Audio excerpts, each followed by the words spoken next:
तो सबसे पहले विद्यालय अवलोकन रिपोर्ट भर लेते हैं, जिसमें विद्यालय का नाम वो विद्यालय का नाम आएगा जिसमें आप इंटर्नशिप कर रहे हो। जैसे इसमें शेखावत राजकीय माध्यमिक विद्यालय है, जिसमें विद्यार्थी इंटर्नशिप कर रहा है। उस संस्था के प्रधान का नाम आ जाएगा श्रीमान अजय सिंह जी।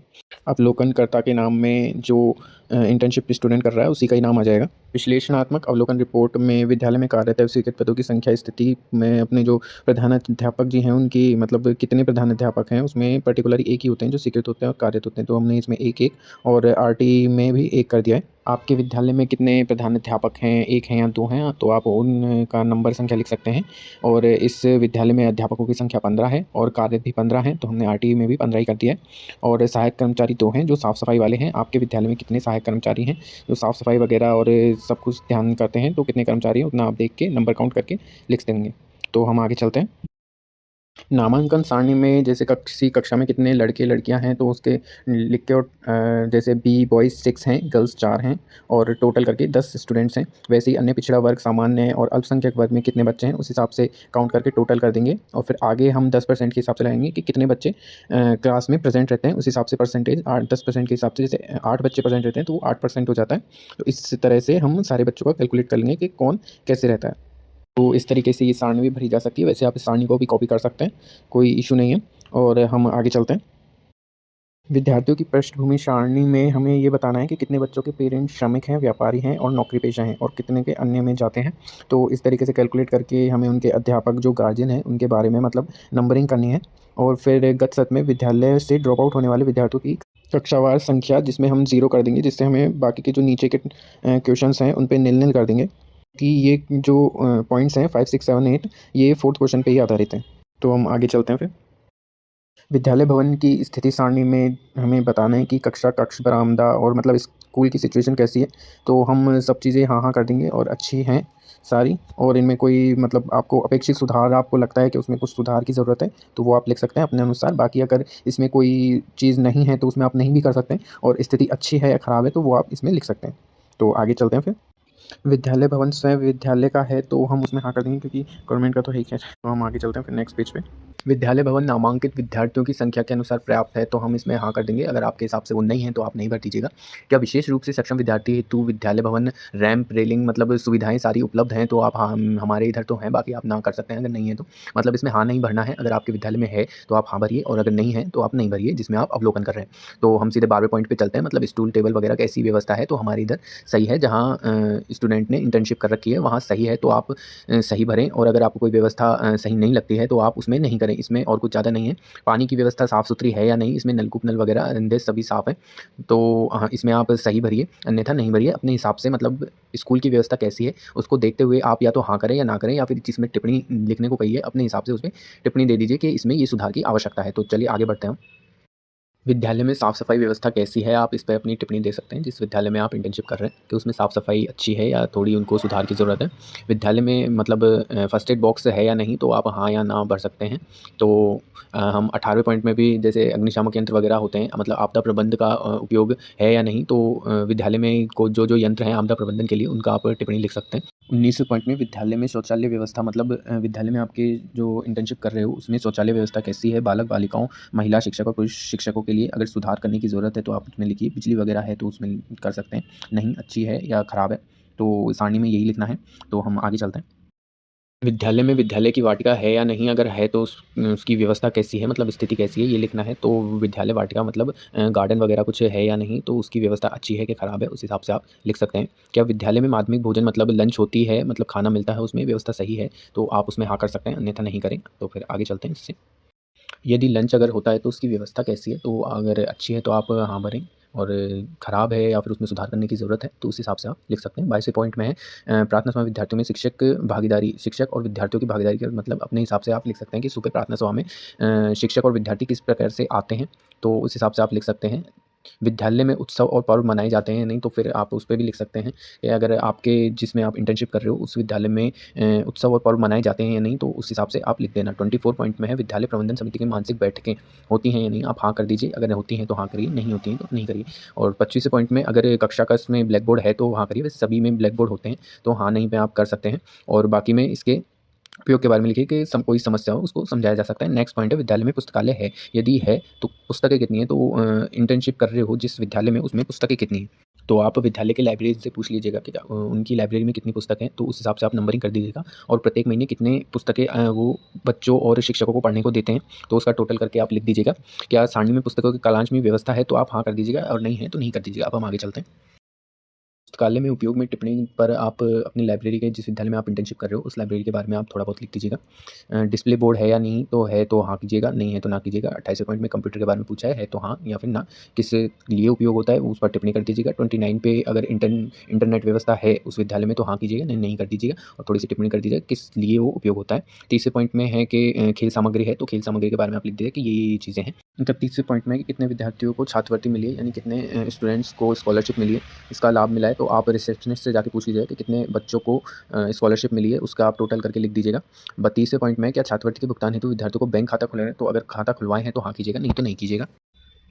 देखो ऐसा होता है जैसे किसी विद्यार्थी को स्कॉलरशिप मिलती है तो वो पैसे तो भरता है बट वो पैसे रिटर्न हो जाते हैं उसके बैंक अकाउंट में, इसलिए खाता खुलवाने की आवश्यकता होती है। अगर स्कूल वालों ने ही खाता खुलवाया है तो आप हाँ कीजिएगा, नहीं तो नहीं कर दीजिएगा। विद्यालय को प्राप्त अनुदानों का विवरण, ये आपको रिसेप्शनिस्ट से पूछना पड़ेगा जिस स्कूल में आप इंटर्नशिप कर रहे हैं उसकी, या तो आप प्रधानाध्यापक से पूछ लीजिएगा या फिर रिसेप्शनिस्ट से पूछ लीजिएगा।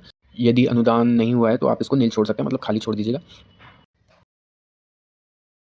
इसमें हम कक्षा अवलोकन रिपोर्ट को कवर करेंगे जिसमें विद्यालय का नाम, आप जिस विद्यालय में इंटर्नशिप कर रहे हो उसका आएगा। अवलोकन दिनांक में जिस दिन आप कक्षा का अवलोकन कर रहे हो वो डेट आ जाएगी।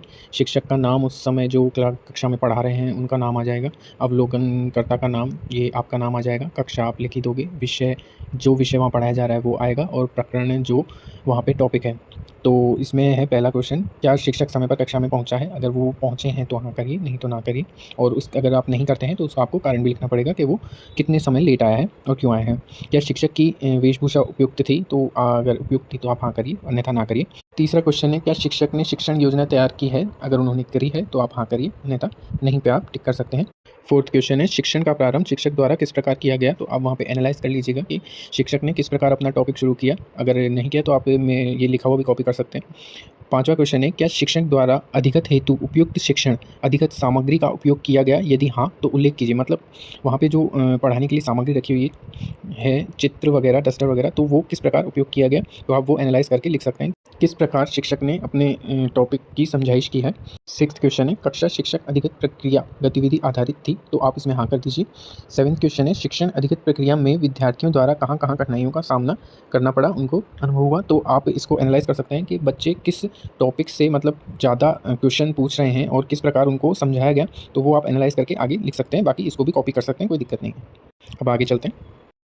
आठवां क्वेश्चन है, कठिनाइयों का निवारण किस प्रकार किया गया? तो वो आप शिक्षक का देख के कि वो किस प्रकार से बच्चों को समझा रहे हैं उसके बारे में आप लिख सकते हैं। किन कठिनाइयों का निवारण नहीं किया गया? 90वें क्वेश्चन में है ये सवाल। तो आप देख सकते हैं कि गृह कार्य, अधिकतर गृह कार्य पे जो कठिनाइयाँ दी जाती हैं उन्हीं का ही निवारण नहीं करते हैं, तो आप ये लिख सकते हैं। 10वां क्वेश्चन है, क्या शिक्षण अधिगत प्रक्रिया में विद्यार्थियों को प्रश्न पूछने का अवसर दिया गया? अगर दिया गया तो आप हाँ करिए, अन्यथा उसमें नहीं पर टिक कर दीजिए। कक्षा शिक्षण अधिगत प्रक्रिया में शामपट यानी कि ब्लैक बोर्ड के उपयोग पर टिप्पणी लिखी। मतलब प्रकरण को समझाने के लिए ही अधिकतर ब्लैक बोर्ड का यूज़ होता है, तो ये हो जाएगा। 12th क्वेश्चन है, कक्षा शिक्षण अधिगत प्रक्रिया का समापन कैसे हुआ? अधिकतर गृह कार्य देकर ही समापन होता है, तो आप ये लिख सकते हैं। तो 13 क्वेश्चन है, कक्षा अवलोकन के दौरान आपको कौन सी गतिविधि प्रभावित लगी? आप मतलब वहाँ पे जो टीचर को ऑब्जर्व कर रहे हैं उसकी प्रक्रिया या फिर बच्चों की जो प्रक्रिया है उसको प्रभावित करने वाली कोई एक चीज़ लिख दीजिएगा जो आपको थोड़ा अट्रैक्टिव लगा हो, कि बच्चों और टीचर में थोड़ा जिस प्रकार से वाद विवाद हुआ है तो वो आपको अट्रैक्ट लगा हो, ऐसी कोई भी चीज़ आपको अट्रैक्टिव लगी हो तो वो आप इसमें लिख दीजिएगा। 15 क्वेश्चन है, शिक्षण अधिगत प्रक्रिया में बहुस्तरीय शिक्षण विद्या को अपनाया गया? अगर अपनाया गया तो हाँ करिए, अन्यथा ना करिए। 16 क्वेश्चन है, क्या कक्षा में विशेष रूप से सक्षम विद्यार्थी हैं? यदि हैं तो आप हाँ करिए, अन्यथा ना करिए। यदि हैं तो उनके लिए शिक्षण हेतु शिक्षक द्वारा क्या क्या विशेष प्रयास किए गए? मतलब अगर कोई स्पेशल बच्चा है तो उनको समझाने के लिए शिक्षक द्वारा क्या प्रयास किए गए वो आपको लिखना है, शिक्षक को ऑब्जर्व करके। कक्षा शिक्षण में विद्यार्थियों को स्थानीय परिवेश के अनुभवों को स्थान दिया गया? यदि हाँ तो उदाहरण सहित बताइए, मतलब जो वातावरण है वहाँ का वो कैसा है, इस हिसाब के आप लिख सकते हैं।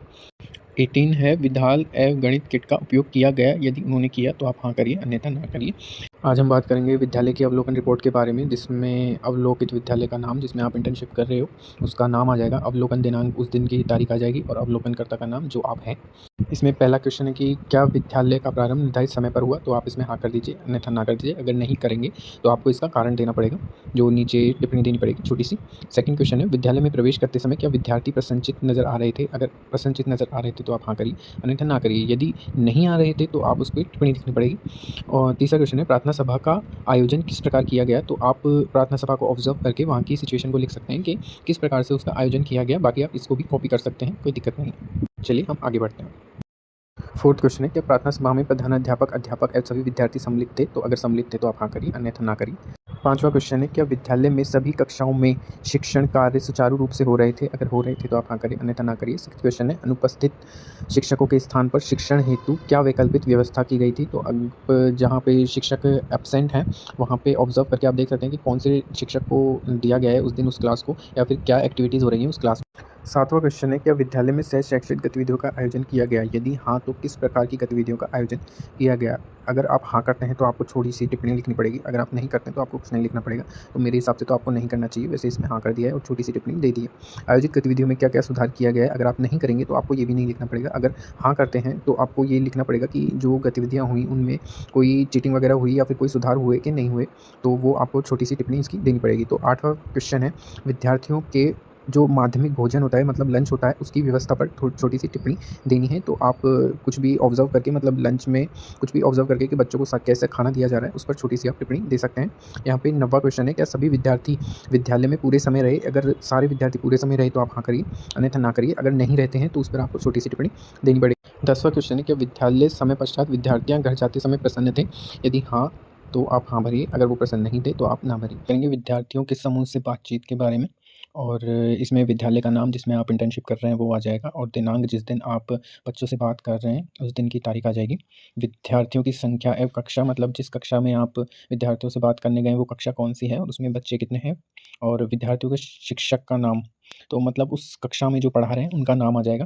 तो पहला क्वेश्चन है, क्या आपको विद्यालय में आना अच्छा लगता है? तो आप हाँ कीजिए, अगर बच्चे मना करते हैं तो आप मना कीजिए। यदि अच्छा लगता है तो क्यों लगता है, और यदि अच्छा नहीं लगता है तो क्यों नहीं लगता है। दूसरा क्वेश्चन है, आप विद्यालय कैसे आते हैं? बच्चों से ये सवाल करना है, तो बच्चे क्या जवाब देते हैं आप उस हिसाब से लिख सकते हैं। तो चलिए आगे चलते हैं। विद्यालय में अवकाश के दिन आपको कैसा लगता है? तो बच्चे जो कहते हैं उस हिसाब से आप लिख दीजिएगा।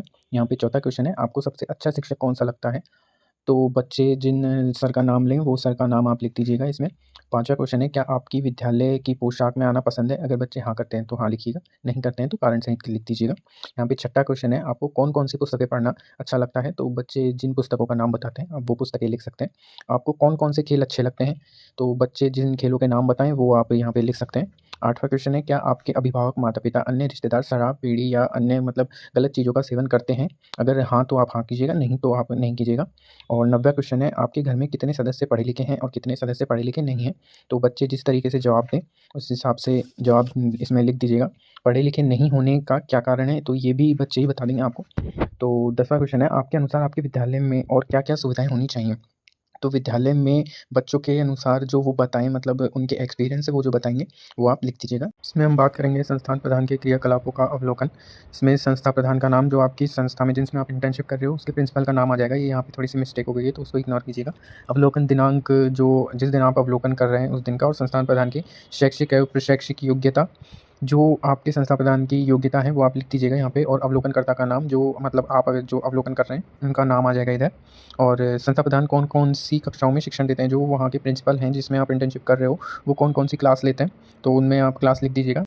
दूसरा है, संस्था प्रधान का अध्यापकों के साथ कैसे संबंध है, मतलब उनसे कैसा व्यवहार करते हैं, अच्छा करते हैं या फिर उनको डाँट के रखते हैं। जो उनके नीचे जो काम कर रहे हैं टीचर्स, उनके साथ उनका कैसा व्यवहार है ये आपको लिखना है। तो आगे चलते हैं। क्या संस्था प्रधान विभिन्न कार्य करने के लिए अन्य शिक्षकों के साथ योजना बनाते हैं? अगर बनाते हैं तो हाँ कीजिए या नहीं कीजिए, मतलब कोई गतिविधियाँ या मीटिंग होती हैं तो आप हाँ करिए, अन्यथा ना करिए। समयबद्ध कार्य निष्पादन की सारणी बनवाते हैं, यदि टाइम टेबल वगैरह बनवाते हैं, टीचरों को किस प्रकार से बच्चों को पढ़ाने किस समय जाना है ये बनवाते हैं तो आप हाँ करिए, अन्यथा ना करिए। संस्था प्रधान विभिन्न कार्यों को करने एवं नवाचार करने हेतु शिक्षकों को प्रोत्साहित करते हैं, मतलब जिस स्कूल में आप इंटर्नशिप कर रहे हो उसके जो प्रधानाध्यापक हैं वो टीचर्स को और अन्य शिक्षक आइडियाज़ को प्रोत्साहित करते हैं। अगर करते हैं तो हाँ करिए, अन्यथा ना करिए। कार्य सफलतापूर्वक करने के लिए विचार विमर्श करते हैं, विचार विमर्श करते हैं किसी योजना पर कार्य को सफलतापूर्वक करने के लिए, तो आप हाँ कर सकते हैं, अन्यथा उनकी राय नहीं लेते हैं तो आप ना कर सकते हैं। फोर्थ है संस्था प्रधान का समुदाय के साथ कैसा संबंध है। जो आपके हेड प्रिंसिपल हैं जिसमें आप इंटर्नशिप कर रहे हो, उसके प्रधान का अपने टीचर जो उसके नीचे काम कर रहे हैं उनके साथ उनका कैसा व्यवहार है। अगर अच्छा है तो हाँ करिए और उस पर थोड़ी सी टिप्पणी भी लिख दीजिएगा। पाँचवा है क्या समुदाय के प्रतिनिधि उत्सव, पर्व या वार्षिक उत्सव में आमंत्रित किए जाते हैं। अगर वो बुलाए जाते हैं तो हाँ करिए, अन्यथा ना करिए। यदि हाँ तो क्या समुदाय के सभी वर्गों में प्रतिनिधित्व होता है, तो आप हाँ कर सकते हैं, अगर नहीं होता है तो आप ना कर सकते हैं। यहाँ पे छठा है संस्था प्रधान का विद्यार्थियों के साथ व्यवहार कैसा है। तो अगर आप अपने हिसाब से व्यवहार लिख दीजिएगा कि जो आपके हेड प्रिंसिपल हैं उनका व्यवहार बच्चों के साथ कैसा है। सेवेंथ है संस्था प्रधान शिक्षकों एवं विद्यालय की समस्याओं के निराकरण हेतु मानसिक बैठक करते हैं। यदि हाँ तो क्या बैठक में हुई चर्चा में हुई निर्णय का रिकॉर्ड उपलब्ध है। अगर रिकॉर्ड उपलब्ध है तो आप उस पर लिख सकते हैं अपने हेड प्रिंसिपल से पूछ के। आगे बढ़ते हैं। यहाँ पे आठवां है क्या विद्यार्थी संस्था प्रधान के पास भयमुक्त जा सकते हैं। यदि जा सकते हैं तो हाँ करिए, अन्यथा ना करिए। नाइन्थ है संस्था प्रधान का व्यवहार अधिकारी, कर्मचारी, अभिभावक समुदाय के साथ कैसा है। तो अभिभावक के साथ प्रिंसिपल का व्यवहार कैसा है। यदि अच्छा है तो आप उस हिसाब से लिखते हैं, यदि ख़राब है तो आप उस हिसाब से अपने हिसाब से लिख दीजिएगा। तो चलिए आगे बढ़ते हैं। यहाँ पे 10वां है क्या संस्था प्रधान ने विद्यालय प्रगति के लिए योजना बनाई है। यदि हाँ तो कौन कौन सी योजनाएं बनाई हैं। तो आप ये जहाँ पे आप इंटर्नशिप कर रहे हैं वहाँ से आप प्रिंसिपल से पूछ सकते हैं कि क्या क्या योजनाएं बनाई गई हैं, तो आप हमें बता दीजिए, तो आप उस हिसाब से लिख सकते हैं। 11th है संस्था प्रधान अध्यापकों को कक्षा शिक्षण को प्रभावी बनाने हेतु प्रेरित करते हैं। यदि हाँ तो कैसे। तो अध्यापकों को मतलब शिक्षकों को क्या कहा जाता है कि जिस प्रकार से विद्यार्थियों को पढ़ाया जाए जिससे वो रोचक बन सके, उसके बारे में आप लिख सकते हैं। यहाँ पे 12th है विद्यालय में संस्था प्रधान विभिन्न कार्यों या दायित्व सभी योग्यता एवं क्षमता अनुसार को सौंपते हैं। यदि हाँ तो आप हाँ कर सकते हैं, यदि ना तो आप नहीं कर सकते। आगे चलते हैं। 13 है संस्था प्रधान के नेतृत्वकर्ता के रूप में भूमिका पर टिप्पणी लिखिए। तो आप इस पर अपनी टिप्पणी लिख सकते हैं प्रिंसिपल से पूछ के, मतलब या फिर उनके व्यवहार को देखते हुए जो नेतृत्व करते हैं उस पर। 14 है क्या संस्था प्रधान विद्यार्थियों की अभ्यास पुस्तिका का समय समय पर अवलोकन करते हैं। क्या विद्यार्थियों की जो होमवर्क कॉपी है वो समय समय पर चेक करवाते हैं या नहीं। 15 है क्या संस्था प्रधान द्वारा शिक्षित दैनिक एवं शिक्षक प्रक्रिया का अवलोकन नियमित रूप से किया जाता है। यदि किया जाता है तो आप हाँ करिए, अन्यथा ना करिए। 16 है नोडल स्तर पर संस्था प्रधान की अन्य विद्यालयों के साथ संबंध एवं समन्वय पर टिप्पणी लिखिए। तो आप इस पर अपनी टिप्पणी दे सकते हैं जो भी आप ऑब्जर्व करेंगे गाँव शहर की सामान्य जानकारी के बारे में, जिसमें विद्यालय का नाम, आप जिस कॉलेज में इंटर्नशिप कर रहे हैं उसका आएगा, विद्यार्थी शिक्षक के नाम में जो इंटर्नशिप कर रहा है उनका नाम आएगा। यहाँ पे पहला है गांव मोहल्ले का नाम, जो आपका गांव है या फिर जो मोहल्ला है उसका नाम लिख सकते हैं। और तहसील पंचायत समिति सेकंड है, जिसमें आप अपनी तहसील और पंचायत समिति का नाम लिख सकते हैं। तीसरा है ज़िले का नाम, जो ज़िला है आपका जहाँ पे आप इंटर्नशिप कर रहे हैं उस ज़िले का नाम आ जाएगा। गाँव शहर की जनसंख्या कितनी है वो लिखनी है। पाँचवा गाँव शहर में साक्षरता की स्थिति वो लिखनी है। छठा है आवागमन का साधन, जैसे बच्चे रेलगाड़ी से आते हैं, बस मोटरसाइकिल वगैरह, मतलब उस गांव में कैसे आते हैं वगैरह, तो वो वाहनों को आप लिख सकते हैं। ज़्यादातर दोपहिया वाहन ही रहता है। सातवां है पेयजल की सुविधा, चिकित्सा सुविधा, तो वो हैंडपंप और नलकूप आपके गांव क्षेत्र में कौन सी व्यवस्था है पेयजल के लिए, तो वो आप लिख सकते हैं। आठवां है चिकित्सा बिजली दूरसंचार की सुविधा, तो वो आप लिख सकते हैं अच्छी है या फिर कैसी है। 9th है शौचालय की सुविधा सार्वजनिक और घरों में, अगर सब जगह है तो आप लिख सकते हैं, बाकी आप उसमें अपने हिसाब से भी लिख सकते हैं कि अगर बाहर सार्वजनिक नहीं है तो आप नहीं कर दीजिएगा, और अगर घरों में नहीं है तो उसमें भी नहीं कर दीजिएगा। तो आगे चलते हैं। 11वां है 3 किलोमीटर परिक्षेत्र में स्थित विद्यालयों की संख्या, तो आप यहाँ पे ऑप्शंस दिए हुए हैं उस हिसाब से आप लिख सकते हैं कि किस तरीके के विद्यालय हैं। 12वां है गांव शहर में संचालित स्वयं सहायक समूह एवं उनके कार्य, यहाँ पे आप उनके कार्यों के बारे में लिख सकते हैं। 13 है सरपंच, नगर पालिका, नगर परिषद, निगम अध्यक्ष का नाम, तो वहाँ के अपने गांव के हिसाब से उनके नाम लिख दीजिएगा। चौथा है गांव मोहल्ले में बैंक, पोस्ट ऑफिस, अपना बाजार और एटीएम, फोटोग्राफी, सहकारी समिति, पुस्तकालय आदि की व्यवस्था अगर है तो आप हाँ कर दीजिएगा और थोड़ी सी टिप्पणी लिख दीजिएगा। 15 है गांव में धार्मिक या सामाजिक सांस्कृतिक उत्सवों का आयोजन होता हो तो आप हाँ लिख सकते हैं, अन्यथा अपने हिसाब से ना लिख सकते हैं, और क्यों नहीं होते थोड़ी सी टिप्पणी वहाँ पे कर सकते हैं। 16 उच्च अध्ययन हेतु आवश्यक सुविधा, तो आप उस हिसाब से अपने लिख सकते हैं, बाकी इसको भी कॉपी कर सकते हैं, कोई दिक्कत नहीं है। 17 है अभिभावकों समुदाय की विद्यालय में अपेक्षा, तो अभिभावकों की समुदाय से क्या अपेक्षा है, तो आप वहाँ पे अपने हिसाब से लिख सकते हैं अभिभावकों से पूछ के। विद्यालय समुदाय का संबंध, तो विद्यालय के नाम में हम जिस कॉलेज में इंटर्नशिप कर रहे हैं उसका नाम आ जाएगा। विद्यार्थी शिक्षक का नाम जो इंटर्नशिप कर रहा है उसका नाम आ जाएगा। पंचायत समिति का नाम जो उस शहर या गांव में जो पंचायत है उसमें आप पूछ लीजिएगा प्रिंसिपल से ही। और ज़िला अपना वही जो इसमें आप इंटर्नशिप कर रहे हैं जिस कॉलेज में, जिस ज़िले में वो कॉलेज है वो वाला ज़िला आ जाएगा। इसमें पहला क्वेश्चन है विद्यालय प्रबंधन समिति का गठन नियमानुसार किया गया है। अगर किया गया है तो आप हाँ करिए, अन्यथा नहीं करिए। यहाँ पे सेकंड सवाल है, पिछली गत बैठक में उपस्थित एवं अनुपस्थिति सदस्यों की संख्या। तो बैठक में कितने सदस्य उपस्थित थे वो आप लिख सकते हैं यहाँ पे। और तीसरा है, गत वर्ष बैठकों में लिए गए महत्वपूर्ण निर्णय। तो जिस बैठक की आप इंक्वायरी कर रहे हो उस बैठक में क्या क्या निर्णय लिए गए वो आप यहाँ पे लिख दीजिएगा। चौथा, बैठक में लिए गए निर्णयों के क्रियात्मक व विवरण। तो आप वहाँ पे लिख दीजिएगा कि क्या कार्य चल रहे हैं, कार्य प्रगति पे है। बाकी आप कॉपी भी कर सकते हैं, कोई दिक्कत नहीं है। तो आगे चलते हैं। पाँचवा है, भवन विकास, पुस्तकालय, खेलकूद सामग्री, फर्नीचर आदि की व्यवस्था हेतु समुदाय से प्राप्त आर्थिक सहयोग का विवरण। तो कहाँ कहाँ से उसको आर्थिक सहयोग मिला है उसके हिसाब से आप लिख सकते हैं। और छठा है, विद्यालय में छात्रों के प्रवेश, उपस्थित एवं नियमित अध्यापक अनुसूचित करने हेतु समुदाय से प्राप्त सहयोग का विवरण। तो वो आप अपने हिसाब से लिख दीजिएगा कि कहाँ कहाँ से कौन सा सहयोग आपको मिला है। उस हिसाब से प्रिंसिपल से पूछ के या फिर रिसेप्शनिस्ट से पूछ के, जिस स्कूल से आप इंटर्नशिप कर रहे हो। यहाँ पे सेवेंथ है, क्या समुदाय के व्यक्ति विद्यालय में अपने बच्चों को भेजने के लिए उत्सुक हैं? यदि नहीं तो क्यों? यदि हाँ तो क्यों? तो वैसे विद्यालय के अभिभावक तो उत्सुक ही रहते होंगे, फिर भी आप उनसे जानकारी लेके पूछ लीजिएगा और अपने हिसाब से टिप्पणी लिख दीजिएगा। यहाँ पे आठवां है, विद्यालय प्रांगण का स्थानीय सामाजिक एवं सांस्कृतिक कार्यक्रमों में उपयोग का विवरण। तो आप ये रिसेप्शन से पूछ के अपने हिसाब से टिप्पणी लिख दीजिएगा। बाकी आप ये कॉपी कर सकते हैं, कोई दिक्कत नहीं है। यहाँ पे 9वां क्वेश्चन है, साक्षरता पर्यावरण चेतना संबंधित कार्यक्रमों का विवरण एवं उनके समुदाय की सहभागिता की जानकारी। तो वो आप जिस स्कूल में इंटर्नशिप कर रहे हैं वहाँ पे देख के कि पर्यावरण को बचाने के लिए क्या क्या उपाय किए गए या फिर उनके बारे में कैसे समझाइश करी गई, तो वो आप इसमें लिख सकते हैं। आगे चलते हैं। यहाँ पे 10वां क्वेश्चन है, शैक्षिक गुणवत्ता स्थापित करने हेतु समुदाय के व्यक्तियों के समय समय पर विद्यालय में आने का विवरण है, उनके सुझावों की जानकारी। तो ये आप रिसेप्शन से आपको पूछना पड़ेगा, जिस कॉलेज में आप इंटर्नशिप कर रहे हैं वहाँ के टीचरों से आपको थोड़ा पूछना पड़ेगा इस चीज़ के लिए कि विद्यालय में किन किन तरह के व्यक्ति और आते हैं और वो सुझाव देते हैं। इस हिसाब से आप अपनी छोटी सी टिप्पणी यहाँ पे लिख सकते हैं। नवीन विद्यार्थी प्रवेश आवेदन पत्र के बारे में, जिसमें सत्र हम जिस सत्र में इंटर्नशिप कर रहे हैं वो आ जाएगा, और प्रवेशांक मतलब कौन से नंबर का आप ये रिपोर्ट बना रहे हो वो नंबर आ जाएंगे। यहाँ पे विद्यालय का नाम, जिस विद्यालय में आप इंटर्नशिप कर रहे हो वो आ जाएगा। नाम छात्र छात्रा जिसको आप एडमिशन देने की कोशिश कर रहे हो वो नाम आ जाएगा। जन्म तिथि, बच्चे की डेट ऑफ बर्थ, शब्दों में डेट ऑफ बर्थ हिंदी में या इंग्लिश में लिख सकते हैं। फोर्थ है, पिता का नाम, बच्चे के पिता का नाम, व्यवसाय, पिता का व्यवसाय लिख दीजिएगा, उनकी वार्षिक आय लिख दीजिएगा, आयकर दाता है या नहीं ये लिख दीजिएगा, और मतलब इनकम टैक्स भरते हैं या नहीं। पाँचवा है, माता का नाम, माता का नाम, बच्चे की माता का नाम लिख दीजिएगा, व्यवसाय करती हैं तो लिख दीजिएगा, नहीं करती हैं तो गृहिणी, वार्षिक आय है तो लिख दीजिएगा, नहीं है तो आप खाली रहने दीजिएगा। यहाँ पे 6 है, छात्र छात्रा का पता, मतलब बच्चा जिस जगह रहता है उसका स्थायी और वर्तमान दोनों पता लिखना है। तो चलिए आगे चलते हैं। यहाँ पे 7वां है, अभिभावक संरक्षण का पता, जो अभिभावक और जो बच्चे के संरक्षक हैं तो अभिभावक ही होंगे ज़्यादातर, तो आप उनका पता लिख सकते हैं। और 8वां है, छात्र छात्रा की श्रेणी, किस श्रेणी में आता है, ओबीसी, एससी, एसटी या जनरल में, तो आप वो लिख सकते हैं। पूर्व विद्यालय का नाम, जिस विद्यालय से वो अपनी टीसी कटा के आया है उस विद्यालय का नाम, अंतिम कक्षा लिखनी है। सत्र, परिणाम, तीर्ण है, पूर्णांक, प्राप्तांक और प्रतिशत, मतलब उसकी मार्कशीट लेके उसमें सब कुछ लिख लेना है।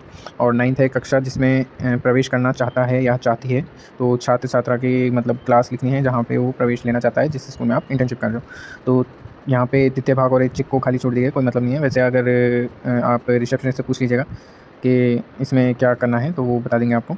और दिनांक, इसमें वो डेट लिखनी है जिस दिन बच्चा एडमिशन लेने आया। हस्ताक्षर, बच्चा जो एडमिशन लेने आया उसके हस्ताक्षर आ जाएंगे, अभिभावक की सिग्नेचर आ जाएंगे। तो चलिए आगे चलते हैं। दिनांक, जिस दिन छात्र छात्रा एडमिशन लेना है वो दिनांक आ जाएगी, हस्ताक्षर में अभिभावकों के हस्ताक्षर आ जाएंगे, संस्था प्रधान के हस्ताक्षर आ जाएंगे, नीचे जो आपके विद्यालय के प्रिंसिपल हैं उनके। ये कार्यालय उपयोग हेतु, और ये रसीद होती है जो नए छात्र छात्राएँ वगैरह होते हैं उनको देने के लिए।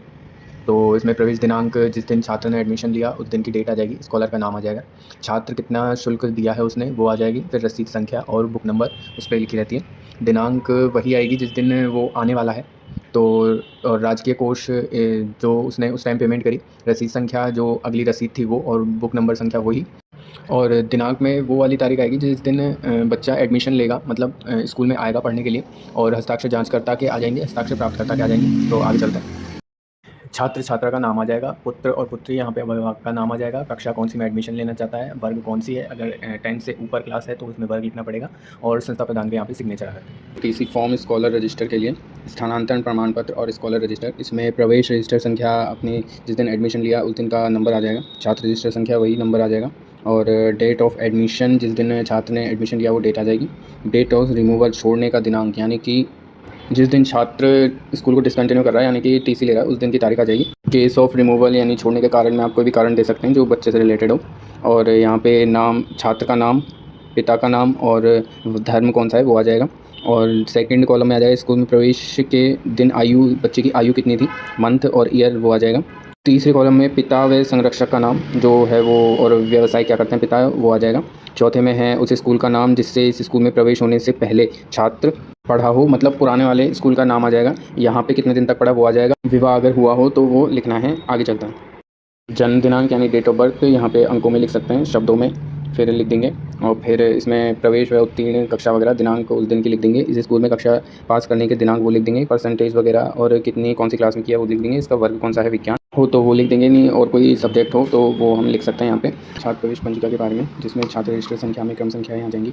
छात्र छात्राओं के नाम में जो छात्र एडमिशन ले रहा है वो आ जाएगा। जन्म दिनांक यानी कि डेट ऑफ बर्थ में छात्र की डेट ऑफ बर्थ आ जाएगी। प्रवेश के समय आयु, जिस दिन छात्र एडमिशन लेने आया उस टाइम उसकी आयु कितनी है। यहाँ पे पिता और माता का नाम दोनों का नाम आएगा और पिता क्या व्यवसाय करते हैं, माता भी क्या व्यवसाय करती हैं वो आ जाएगी यहाँ पे। और निवास स्थान पे छात्र का निवास स्थान लिख दिया जाएगा। अगले ब्लॉक में छात्र कितने समय से राजस्थान में रह रहा है ये आ जाएगा और इसका जाति वर्ग अगले ब्लॉक में आ जाएगा। आगे चलते हैं।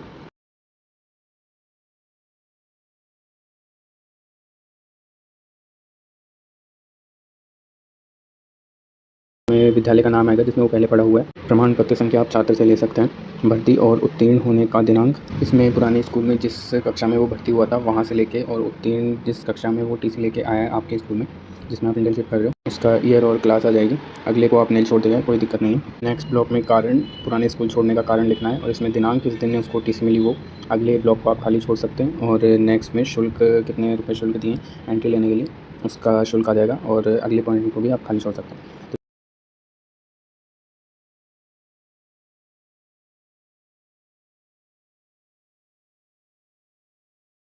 किसी बुक के बारे में जिसमें विद्यालय का नाम है, जिसे विद्यालय में आप इंटर्नशिप कर रहे हो उसका नाम आ जाएगा। यहाँ पे विद्यार्थी का नाम, उसके बाद पिता का नाम, माता का नाम और निवासी जिस जहाँ पे विद्यार्थी रह रहा है वो एड्रेस आ जाएगा। तो आगे चलते हैं। इसमें डेट ऑफ बर्थ जो विद्यार्थी का जन्म तारीख है वो आ जाएगी। प्रवेश तिथि जिस दिन एडमिशन लिया था स्कूल में वो, प्रवेश नंबर कितना नंबर था एडमिशन का, और इसमें कक्षा इसमें पहली बार भर्ती हुई थी कौन सी क्लास में वो पहली बार आया था और जिस कक्षा को वो छोड़ के जा रहा है वो वाली क्लास आ जाएगी। पॉइंट 9 में, पॉइंट 10 में तारीख छोड़ने की, मतलब जिस तारीख को वो छोड़ के जाएगा स्कूल को, कारण छोड़ने का तो वो आप अपने हिसाब से लिख सकते हैं। यहाँ पे 12th है। तारीख सर्टिफिकेट देने की, जिस दिन आप ये जो टीसी सर्टिफिकेट दे रहे हैं उसको वो डेट की तारीख आ जाएगी। तो आगे चलते हैं। पाठशाला पे यहाँ पे सील आ जाएगी स्कूल की और प्रधानाध्यापक के सिग्नेचर, यहाँ पे जो आपकी इंटर्नशिप कर रहे हैं जिस विद्यालय में उसके हेडमास्टर के सिग्नेचर आ जाएंगे यहाँ पे। तो आगे चलते हैं। ये मेन टीसी बुक के लिए होता है। तो यहाँ पे विद्यालय का नाम ऊपर आ जाएगा जिससे विद्यालय में आप इंटर्नशिप कर रहे हैं। प्रमाणित किया जाता है कि स्टूडेंट का नाम, और सेकंड है पिता का नाम, थर्ड है माता का नाम, अगला आ जाएगा निवासी जिस क्षेत्र में वो छात्र रहता है। आगे चलते हैं यहाँ से। यहाँ पे निवासी जिस मतलब जहाँ पे छात्र रहता है, जिला जो ज़िले के अंदर वह रहता है उसकी डेट ऑफ बर्थ आ जाएगी। अगला है जन्म तिथि, शब्दों में डेट ऑफ बर्थ आप वर्ड्स में या हिंदी में लिख सकते हैं। प्रवेश किया जाता है कि कक्षा, जिस कक्षा में वो एंट्रेंस लिया था उसमें वो कक्षा आ जाएगी कि तारीख जिस दिन उसने लिया था, प्रवेश नंबर इतना था और छोड़ने की कक्षा आ जाएगी। इसमें तारीख जिस दिन वो छोड़ रहा है, कारण जो भी हो कारण वो अपने आप अपने हिसाब से लिख सकते हैं। उसका आचरण जहाँ तक विद्य है, अच्छा था, कैसा था, ख़राब था, वो आपको यहाँ पे लिखना है। और उसके स्कूल की सब बकाया भर दी गई है, तो भर दी गई है तो आप वहाँ कर दीजिए। यहाँ पे हेडमास्टर का नाम है, सिग्नेचर जिससे स्कूल में आप इंटर्नशिप कर रहे हो। तो आगे चलते हैं। यहाँ पे तारीख सर्टिफिकेट देने की, जिस दिन आप उसको ये सर्टिफिकेट दे दोगे, और पाठशाला यहाँ पे स्कूल की सील आ जाएगी जिस स्कूल में आप इंटर्नशिप कर रहे हो। चरित्र प्रमाण पत्र की, जिसमें पुस्तक संख्या और क्रम संख्या आप जिस कॉलेज में इंटर्नशिप कर रहे हैं वहाँ के रिसेप्शनिस्ट से पूछ लीजिएगा।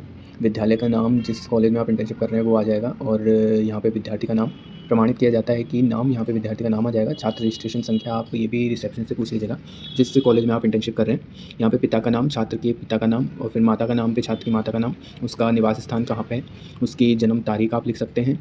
और शब्दों में आप अगर जगह हो तो लिख दीजिएगा, बाकी छोड़ दीजिएगा, कोई दिक्कत नहीं है। तो आगे चलते हैं। यहाँ पे वो डेट आएगी जिस डेट से उस डेट तक छात्र उस स्कूल में रहें, या आप उस छात्र के बारे में रिसेप्शन से पूछ सकते हैं। इस अवधि में इसका कार्य चरित्र किस प्रकार का रहा है वो आप देख के नोटिस कर लीजिएगा कि छात्र का व्यवहार कैसा है, अच्छा है, बुरा है या मीडियम है। और इन्होंने अपनी क्लास, जौन सी क्लास को उत्तीर्ण करके वो इस स्कूल को छोड़ के जा रहे हैं वो क्लास यहाँ पे मेंशन कर दीजिएगा। अगला है, इन्होंने विद्यालय की निम्न गतिविधियों में भाग लिया। तो कौन कौन सी गतिविधियों में भाग लिया, खेलकूद वगैरह या फिर और कोई, तो उसमें यहाँ पे मेंशन कर दीजिएगा किन किन गतिविधियों में भाग लिया। तो आगे चलते हैं। दिनांक में यहाँ पे वो दिनांक लिख दीजिएगा जिस दिन आप ये चरित्र प्रमाण पत्र बनवा रहे हैं। हस्ताक्षर प्रधानाध्यापक के, जिस स्कूल में आप इंटर्नशिप कर रहे हो उससे स्कूल में प्रधानाध्यापक के जो हैं उनके हस्ताक्षर आ जाएंगे। तो आगे चलते हैं। तो वही इसमें पुस्तक संख्या और क्रम संख्या आप रिसेप्शनिस्ट से पूछ लीजिएगा। जिस स्कूल में आप इंटर्नशिप कर रहे हैं, विद्यालय जिस स्कूल में आप इंटर्नशिप कर रहे हैं, उस विद्यालय का नाम आ जाएगा। प्रमाणित किया जाता है कि वही नाम और छात्र का रजिस्ट्रेशन संख्या आप यहाँ पे लिख दीजिएगा। फिर आएगा पिता का नाम, फिर माता का नाम, निवासी जहाँ वो रहता है, जिनकी जन्म तिथि मतलब डेट ऑफ बर्थ आप लिख दीजिएगा। शब्दों में भी आप लिख दीजिएगा, यहाँ पे काफ़ी जगह है। और यहाँ पे डेट वहाँ से वहाँ तक आएगी जहाँ तक वो रहा है उस स्कूल में, जिस स्कूल में आप इंटर्नशिप कर रहे हो, वो डेट यहाँ पे मेंशन हो जाएगी। और अगले में उसका चरित्र लिखना है कि उसका अच्छा था, बहुत अच्छा था या फिर कैसा था। तो आगे चलते हैं। यहाँ पे वही क्लास आ जाएगी जिस क्लास को वो 3 करके जा रहे हैं, कौन से सन में जा रहे हैं वो सन आ जाएगा। और यहाँ पे जिन जिन गतिविधियों में उन्होंने भाग लिया वो गतिविधियाँ आ जाएंगी, मतलब उस छात्र का जिन जिन गतिविधियों में इंटरेस्ट है। और दिनांक में वो दिनांक जिस दिन आप ये चयनित प्रमाण पत्र बनवा रहे हैं, और हस्ताक्षर प्रधान अध्यापक के, उन अध्यापक के हस्ताक्षर आ जाएंगे जो जिस स्कूल में आप इंटर्नशिप कर रहे हो। इच्छानुसार समय विभाग चक्र के बारे में, जिसमें प्रभावित दिनांक वो दिनांक आएगी जिस दिन आप ये शेड्यूल बना रहे हो टीचर्स का, कि टीचर्स कौन सी क्लास में कौन से पीरियड में जाएगी। तो इसमें 8वीं क्लास तक का स्कूल था हमारा, जिसमें हमारा विद्यार्थी इंटर्नशिप करने गया था। तो उस हिसाब से हमने कॉलम बनाया। तो यहाँ पे नीचे फर्स्ट क्लास में पहला पीरियड आशा जी का था जो हिंदी पढ़ाती हैं। सेकंड क्लास में फर्स्ट पीरियड अमन जी का था जो गणित पढ़ाते हैं। थर्ड क्लास में रीना जी का था जो अंग्रेजी पढ़ाती हैं। तो आगे चलते हैं। फोर्थ क्लास में रेखा जी का था जो संस्कृत पढ़ाती हैं। फिफ्थ क्लास में रमेश जी का जो एसएसटी पढ़ाते हैं। सिक्स्थ क्लास में अखिल जी का है जो विज्ञान पढ़ाते हैं। सेवन्थ क्लास में रावत जी जो विज्ञान पढ़ाते हैं। एक्चुअली केमिस्ट्री और फिजिक्स दो प्रकार के होते हैं, अलग अलग तरह के विषय होते हैं, तो उसके लिए अलग अलग टीचर्स चाहिए होते हैं। और 8वीं क्लास में हेमा जी का है जो कंप्यूटर पढ़ाती हैं। ऐसे ही हम आगे देखते हैं कि इनके पीरियड्स डिवाइड कर देते हैं इस हिसाब से कि कौन से पीरियड में कौन सी क्लास में कौन सा टीचर जाएगा, उस हिसाब से हमें भरना पड़ता है। तो आप ये पूरी सारणी देख लीजिए। तो यहाँ पे उसी प्रकार सारे टीचर्स की पीरियड वाइज क्लासेस फिक्स कर दी गई हैं, जहाँ पे हर पीरियड में एक अलग क्लास में टीचर पढ़ाने जाता है। उस हिसाब से उनका शेड्यूल फिक्स कर दिया है। तो वो आप देख सकते हैं अध्यापक अनुसार समय विभाग चक्र के बारे में, जिसमें प्रभावी दिनांक वो आ जाएगी जिस दिन आप ये सारणी बना रहे हैं, मतलब ये समय सारणी बना रहे हैं। इसमें फर्स्ट लाइन में अध्यापकों के नाम आ जाएंगे और इनके सामने पीरियड अनुसार, मतलब पहला पीरियड किसका होगा, कौन सी क्लास में होगा और वो क्या विषय पढ़ा रहे हैं, वो आ जाएंगे। तो पहले अध्यापक हमारी आशा जी जिनका फर्स्ट क्लास में पहला पीरियड है और वो हिंदी पढ़ाएंगे। सेकंड है अमन जी जिनका सेकंड क्लास में फर्स्ट पीरियड गणित का है। रीना जी का थर्ड क्लास में फर्स्ट पीरियड अंग्रेजी का है। रेखा जी का फोर्थ क्लास में फर्स्ट पीरियड संस्कृत का है। तो आगे चलते हैं। रमेश जी का पहला पीरियड फिफ्थ क्लास में जो एसएसटी पढ़ाएंगे। अखिल जी का फर्स्ट पीरियड है सिक्स क्लास में जो विज्ञान पढ़ाएंगे। रावत जी का फर्स्ट पीरियड है सेवन्थ क्लास में जो विज्ञान पढ़ाएंगे। असल में दो विषय होते हैं, एक रसायन विज्ञान और एक फिज़िक्स वगैरह होती हैं जो अलग अलग पढ़ाए जाते हैं। और उसमें फर्स्ट पीरियड है हेमा जी का जो 8th क्लास में रहेगा कंप्यूटर का। वो आगे चलते हैं। ऐसे ही हमें सारे अध्यापकों का शेड्यूल लिखना है इस पर। तो बाकी आप देख सकते हैं किस प्रकार से इस पर लिखा हुआ है।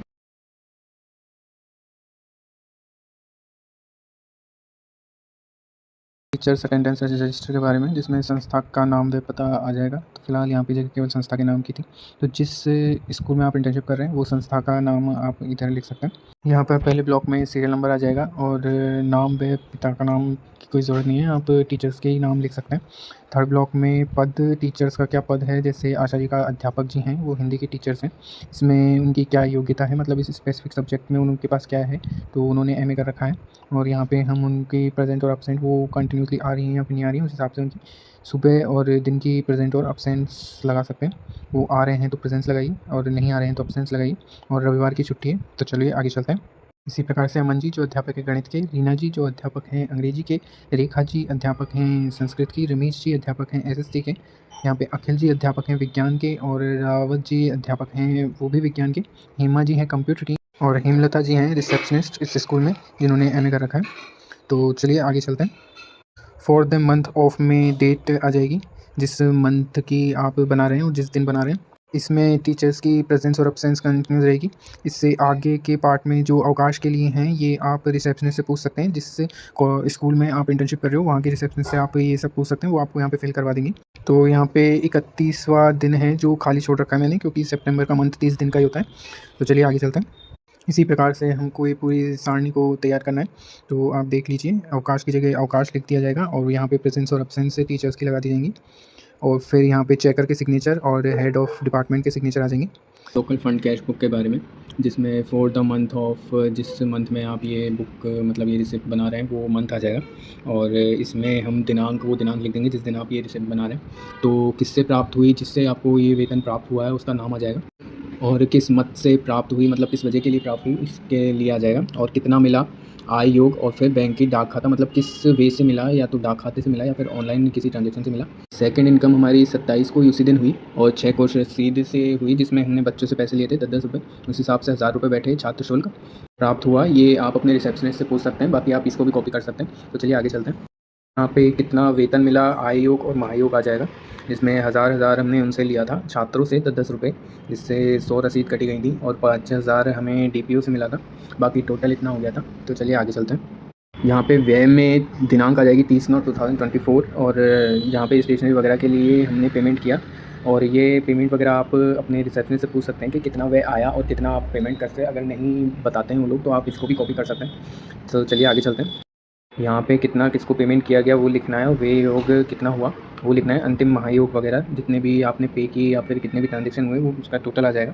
तो चलिए आज के लिए बस इतना ही। बाकी आपको अगर कुछ समझ में नहीं आया तो जो ये लिखा है वो आप वापस कॉपी कर सकते हैं, इसमें कोई इशू नहीं है। तो गाड़ी रोकड़ भाई के बारे में, जो महीना सितंबर का है, में पहले है दिनांक, फिर है वाउचर संख्या जो ऑलरेडी रिसिप्ट पे होती है, विवरण, फिर वेतन कितने का है, भत्ते फिर कितने हिसाब से लिए गए हैं, स्थायी पेशगी को पूरा करने के लिए में जो वेतन बचा हुआ है वो लिखा हुआ जाएगा। पेशगी भुगतान को आपने छोड़ दीजिएगा। विविध में जो बचा हुआ है वही विवरण आ जाएगा। बाद योग है जो पूरे वेतन का योग यहाँ पे लिखा हुआ जाएगा। तो जैसे कि आप देख सकते हैं, आगे चलते हैं। तो जैसा इसमें हमने भरा है वैसे आप भर सकते हैं। तो चलते हैं नेक्स्ट आगे की ओर। ये गवर्नमेंट कैश बुक है जिसमें आय रिसिप्ट बनानी होती है, जिसमें वही दिनांक, रसीद नंबर, विवरण, वेतन और भत्ते वो ही आ जाएंगे। और इसमें स्थायी पेशगी में जो वेतन बचा हुआ है वो लिखना है, बाकी के आपको आगे के खाली छोड़ के योग तक आपको पूरा योग वेतन लिखना है, जैसे कि हमने भरा है, आप देख सकते हैं। जैसा कि आप देख सकते हैं इस प्रकार से इसको भरना है, तो आप इसे कर सकते हैं। लेटर रिसिप्ट रजिस्टर के बारे में, पत्र प्राप्ति रजिस्टर जिसमें सीरियल नंबर 1 2 3 अपना आ जाएगा, और डेट उस हिसाब से आ जाएगी जिस हिसाब से आप भरेंगे रसीद संख्या में। पत्र संख्या कौन सा है वो संख्याएँ आ जाएंगी। दिनांक वो डेट आएगी जिस दिन वो पत्र लिखा गया, कहाँ से प्राप्त हुआ तो आप वहाँ से लिख सकते हैं। सब्जेक्ट लेटर पे ही लिखा रहता है कि वो किस चीज़ के लिए है। और आगे चलते हैं। रिमार्क्स आप डैश खाली छोड़ सकते हैं। लेटर डिस्पैच रजिस्टर के बारे में, जिससे हम जावा के रजिस्टर भी कहते हैं, इसमें सीरियल नंबर 1 2 3 आ जाएगा। दिनांक जिस दिन आपको वो मिला, लेटर डिस्पैच किया आपने जिस दिन, नाम है, पता, उस पर जो एड्रेस डिस्पैच कर रहे हो उसका एड्रेस आ जाएगा। स्थान कहाँ डिस्पैच कर रहे हो, वो स्थान का नाम, मतलब कहाँ उसको भेजा जा रहा है। और फिर विषय आप नील कर दीजिएगा, शीर्षक और क्रमांक भी नील कर दीजिए। और यहाँ पे लेटर पे जो टिकट लगता है उसका कितने रुपए चार्ज लगा वो रेट आप यहाँ पे लिख दीजिएगा। टिकट खर्च उतना ही आएगा, और विषय विवरण को आप नील छोड़ दीजिएगा। ये स्थायी सामग्री स्टॉक रजिस्टर के बारे में, जिसमें हम नाम वस्तु में लिख देंगे स्कूल की सामग्री, श्रेणी अपनी रहेगी स्थायी, और आगे पहचान चिन्ह को हम खाली छोड़ देंगे। आगे चलते हैं। इसमें तिथि प्राप्ति में वो डेट आ जाएगी जिस दिन हमको सामग्रियाँ प्राप्त हुई, कहाँ से प्राप्त हुई उस स्टोर का नाम लिख देंगे, और साथ में उसके वाउचर संख्या, और इसमें शेष विवरण को हम नील छोड़ देंगे। प्राप्त मात्रा में जितनी हमको चीज़ें प्राप्त हुई उनकी मात्रा यहाँ पे लिख देंगे। निगम या विगत मूल्य में हमें कितने की वो प्राप्त हुई वो लिखा जाएगा यहाँ पे रुपयों में। प्रति प्राप्ति मतलब हमें कितनी चीज़ें प्राप्त हुई, तुच्छ छूटा तो नहीं है, उनकी संख्या आ जाएंगी। यहाँ क्रय और विक्रय मूल्य टोटल संख्याएँ आ जाएंगी, मतलब कितने का अमाउंट हमने उनको दिया है वो आ जाएगा। तो आगे चलते हैं। सो हस्ताक्षर भंडारी को आपको नील छोड़ना पड़ेगा, क्योंकि जिसके आपके पास आया है माल उसके हस्ताक्षर यहाँ पे चाहिए होंगे। वास्तविक गणना में दिनांक वो आएगी जिस दिन आपको सामान मिला, परिणाम मतलब सामान की टोटल संख्या आ जाएगी यहाँ पे, और जांचकर्ता के उसके बाद हस्ताक्षर आ जाएंगे। आखिरी जो 12th बॉक्स है उसको आप खाली छोड़ दीजिएगा। छात्र उपस्थिति पंजिका के बारे में, जिसमें कक्षा वह कक्षा आ जाएगी जिसमें आप ये छात्र उपस्थित है या अनुपस्थित है उसके बारे में जांच कर रहे हैं, और वर्ग कौन सा है वो आ जाएगा। तो यहाँ पे आप देख सकते हैं किस हिसाब से छात्रों के नाम व रोल नंबर के बाद उनकी प्रेजेंट और एब्सेंट ली जाएगी। तो आगे चलते हैं। प्रेजेंट एब्सेंस के बाद जो उपस्थिति है, टोटल अटेंडेंस मतलब कितने बच्चे आए हैं वो हम यहाँ पे लिख देंगे पर डे के हिसाब से। योग में अनुपस्थिति मतलब कितने बच्चे अनुपस्थित हैं वो हम यहाँ पे लिख देंगे, और लघु हस्ताक्षर जो जांच करता है उसके हस्ताक्षर आ जाएंगे, और कुल संख्या छात्रों की जो है वो हम यहाँ पे लिख देंगे। नीचे है कुल छात्रों की संख्या, मतलब लड़कियाँ कितनी हैं और लड़के कितने हैं, बाकी आगे टोटल लिख देंगे। अनुसूचित जनजातियों के कौन से छात्र हैं छात्रा हैं, जाति के हिसाब से हम नंबर्स लिख देंगे कि कितने लोग हैं, मतलब कितने बच्चे किस जाति में बिलोंग करते हैं। तो आगे चलते हैं। यहाँ पे महीना वो महीना आ जाएगा जिस महीने में आप अटेंडेंस ले रहे हैं, और साल वो ईयर जिसमें आप इंटर्नशिप कर रहे हो। तो यहाँ पे ब्लॉक है उपस्थिति का, जिसमें कितने जने कितने दिन उपस्थित रहें और कितने अनुपस्थित रहें, और कुल टोटल कितनी दिनों की अटेंडेंस उनकी है वो आ जाएगी। और अवकाश कितने संडे पड़े हैं वो यहाँ पे लिख देना है, और विवरण को खाली छोड़ दीजिएगा। आगे चलते हैं। यहाँ पे वही कुल प्रेज़ेंस और एब्सेंस आ जाएँगी और सिग्नेचर जो जाँच करता है। इसमें इस माह की कुल मीटिंग मतलब इस महीने में कितनी मीटिंग्स हुई, पेरेंट टीचर्स मीटिंग होती हैं जो, तो वो आ जाएगा। गत माह तक कुल कितनी मीटिंग्स हुई वो आ जाएगा और सत्र आरंभ से अब तक कितनी मीटिंग हुई वो आ जाएगा। इस माह की कुल उपस्थिति, टोटल दिनों की बच्चों की उपस्थिति करके आप यहाँ पे लिख दीजिएगा, कितने टोटल हैं और बाकी इस माह में औसत उपस्थिति मतलब बच्चे कितने उपस्थित हुए वो आ जाएँगी यहाँ पे और इन दोनों का परसेंटेज निकाल के प्रतिशत उपस्थिति निकाल दी जाएगी। आयु के अनुसार छात्र-छात्राओं का वर्गीकरण तो उस हिसाब से जैसे इसमें 8वीं क्लास थी तो उस हिसाब से 14 से 17 साल की उम्र के बच्चे 8वीं क्लास में रहते हैं, तो वो लिख दीजिएगा। तो सामग्री पंजिका के बारे में, जिसमें नाम विभाग कार्यालय में जो स्टेशनरी या फिर जिस डिपार्टमेंटल स्टोर से आप सामान खरीद रहे हो, उसका नाम आ जाएगा। यहाँ पे दिनांक में वो दिनांक जिस दिन आप वह सामान खरीद रहे हो। क्वांटिटी ऑफ रिसीव्ड, जिसमें आपको कितना सामान रिसीव्ड हुआ। क्वांटिटी ऑफ इश्यू, आपने कितना इश्यू कराया था और बैलेंस कितना आपको मिल गया। तो इसमें विवरण है, जो सामान का नाम लिख दीजिएगा यहाँ पे और उसका प्राइस लिख दीजिएगा, कितना आपने वहाँ पे पे किया, विवरण को आप खाली छोड़ दीजिएगा। तो जिस प्रकार से हमने भरा है, एक बार आप देख लीजिए, तो आगे चलते हैं। तो ये आप देख लीजिए, इस प्रकार से इसको भरना है। आकस्मिक अवकाश पंजिका के बारे में, रजिस्टर ऑफ कैजुअल लीव, तो इसमें प्रार्थी का नाम, जो प्रार्थी लीव के लिए अप्लाई करना चाहता है उसका नाम, आकस्मिक अवकाश जो गत वर्ष में लिए गए, जो कुछ भी नहीं लिया था तो कोई नहीं लिखेंगे और बाकी के वर्ग को खाली छोड़ देंगे। प्रार्थना की तिथि, जिस दिन लेटर लिखा जा रहा है वो तिथि आ जाएगी। कितने दिन का अवकाश चाहिए वो दिन आ जाएंगे, कि मतलब कितने दिन का उनको छुट्टी चाहिए। प्रार्थना का कारण मतलब सब्जेक्ट आ जाएगा, जो उस प्रार्थना में सब्जेक्ट लिखा हुआ है वो। निरीक्षक की जाँच, मतलब जो लेटर पढ़ रहा है, जो निरीक्षक है वो मतलब अपना क्या उस पे ओपिनियन है, वो सही छुट्टी ले रहा है या फिर गलत, वो आएगा। तो आज्ञा का उच्च अधिकारी मतलब आज्ञा देने वाला अधिकारी उस पे अपने सिग्नेचर कर देगा और लिए गए अवकाश का योग मतलब कितने दिन का अवकाश ले रहा है वो यहाँ पे लिख देगा और विवरण में आप खाली छोड़ सकते हैं। बाकी आप देख सकते हैं हमने कैसे भरा है। आगे चलते हैं। तो आप जैसे कि देख सकते हैं कैसे भरा जा रहा है। यहाँ पे सारे लेटर्स उचित हैं और कितने दिन का अवकाश लिया गया है वो लिखा गया है।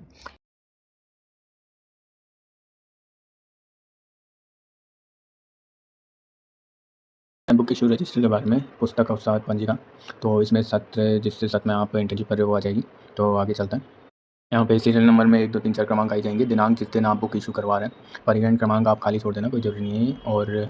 और टाइटल, जैसे बुक का नाम होता है उसके ऊपर और किस सब्जेक्ट की है वो आ जाएगा। फॉरवर्ड नेम में जो ले रहा है वो उस आदमी का नाम, उस बच्चे का नाम और क्लास में उसकी क्लास आ जाएगी। कार्ड नंबर, बच्चे का जो कार्ड नंबर है वो आ जाएगा। डेट, तिथि आप खाली छोड़ देना। पुस्तक लेने वाले के हस्ताक्षर, मतलब जो बच्चा पुस्तक बोरो कर रहा है उसके सिग्नेचर आ जाएंगे। तो आगे चलते हैं। सत्यावर्तक तिथि, मतलब जिस दिन वो रिटर्न करेगा बुक को वो आ जाएगी और यहाँ पे फ़ाइन में आप खाली छोड़ देगा और लाइब्रेरियन का नाम जो इशू कर रहा है उसके सिग्नेचर आ जाएंगे। विवरण आप खाली छोड़ देगा। नेक्स्ट सेशन रजिस्टर के बारे में, जिसमें दिनांक अपनी वो दिनांक आएगी जिस दिन अपने पास किताब पहुँची है। संख्या, मतलब कौन से नंबर की किताब है वो आएगा। पुस्तक का नाम, मतलब पुस्तक का क्या नाम है वो नाम आ जाएंगे। मतलब ये वो पुस्तक हैं जो इशू होने के बाद अपने पास आती हैं कॉपी होके, मतलब ये नई पुस्तकें होती हैं। लेखक का नाम, जिसने वो पुस्तकें लिखी है और ये स्थान और प्रकाशन किसने प्रकाशित की है, वो जगह का नाम और उसका प्रकाशन का नाम आ जाएगा। तो आगे चलते हैं।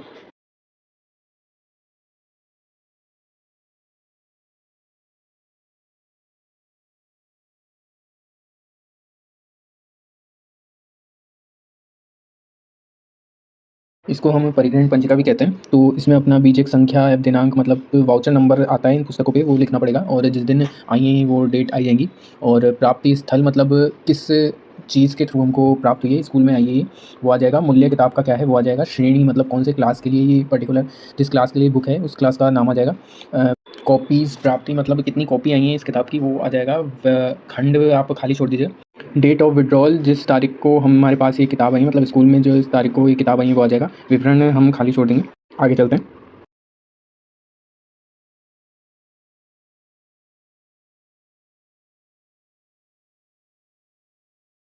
स्थिति पत्र के बारे में, तो चलिए शुरू करते हैं।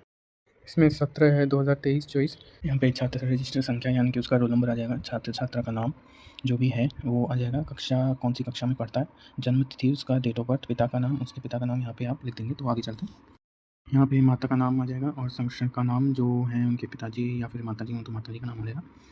पिता संरक्षक का पता, मतलब जो संरक्षक है जिसके घर पे आप रहते हो उनका एड्रेस आ जाएगा और दूरभाष आप खाली छोड़ दीजिएगा। तो आगे चलते हैं। उपस्थिति के विवरण में मीटिंग संख्या और उपस्थिति, मीटिंग संख्या में वो आएगा जिस दिन पेरेंट टीचर मीटिंग होती है, किस महीने में कितनी बार हुई और उपस्थिति में उनके मतलब माता पिता कितने दिन तक उपस्थित रहे वो आ जाएगा। तो आगे चलते हैं। अध्ययन प्रगति पत्र, बेसिकली ये एक मार्कशीट होती है जिसमें बच्चे की प्रोग्रेस रिपोर्ट को बताते हैं। तो देख लीजिए आप इसको और आप बना लीजिएगा। जिस स्कूल में आप इंटर्नशिप कर रहे हो वहाँ पे आपको बहुत सारे प्रोग्रेस रिपोर्ट मिल जाएंगे, तो आप किसी भी एक बच्चे के लेके बना लीजिएगा वहाँ पे। तो चलिए आगे चलते हैं।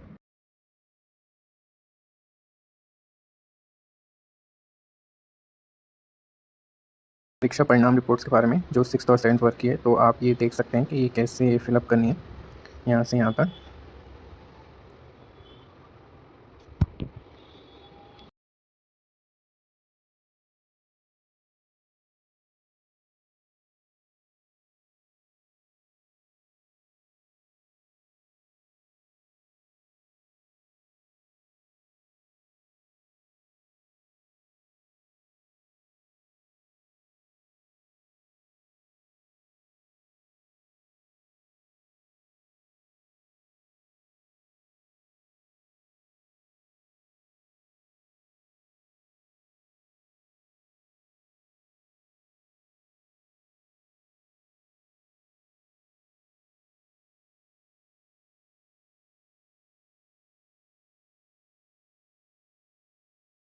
अंक सूची के बारे में, जिसमें कौन सी परीक्षा है, सामयिक, अर्धवार्षिक है या वार्षिक परीक्षा है वो आ जाएगा। कक्षा कौन सी है और विषय किस विषय की अंक तालिका है ये। नाम परीक्षक मतलब जो ये अंक तालिका बना रहा है उसका नाम आ जाएगा, यानी कि आपका उत्तर पुस्तिका प्राप्त करने का दिनांक और उत्तर पुस्तिका लौटाने का दिनांक आ जाएगा। यहाँ पे क्रम संख्या में 1 2 3 4 है। रोल नंबर में यहाँ पे बच्चों का रोल नंबर, जिस क्लास के बच्चों के आप ये अंक तालिका बना रहे हैं वो नाम, छात्र, बच्चों का नाम आ जाएगा, प्राप्तांक कितने अंक प्राप्त हुए और विशेष आप खाली छोड़ दीजिएगा। तो आगे चलते हैं।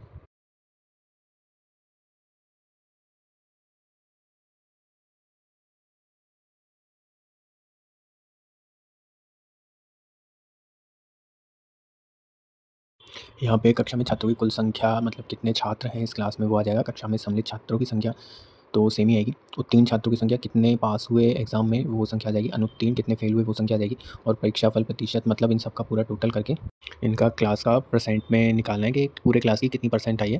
जनरल प्रोविडेंट फंड की कटौती होती है अनुसूचियों में, जहाँ पर नाम कार्यालय का आ जाएगा अपने, जहाँ पे आप इंटर्नशिप कर रहे हैं जिस स्कूल में, और वहाँ आ जाएगा जिस दिन आप ये अनुसूची बना रहे हैं। तो खाता संख्या में आप रिसिप्ट की खाता संख्या लिख दीजिएगा। खाता बही में पृष्ठ की जो संख्या होती है वो लिख दीजिएगा।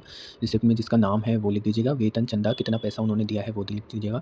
दर रकम कितनी है वो लिख दीजिएगा। प्राप्त वापसी आप खाली छोड़ दीजिएगा और पेज में भी खाली छोड़ दीजिएगा। रकम विवरण में आप उतना ही अमाउंट लिख दीजिएगा जितना उन्होंने दिया है और विशेष आप खाली छोड़ दीजिएगा। इसी प्रकार से हम आगे के प्रश्न भरेंगे जिस प्रकार से रसीदें काटी गई हैं। तो आगे चलते हैं।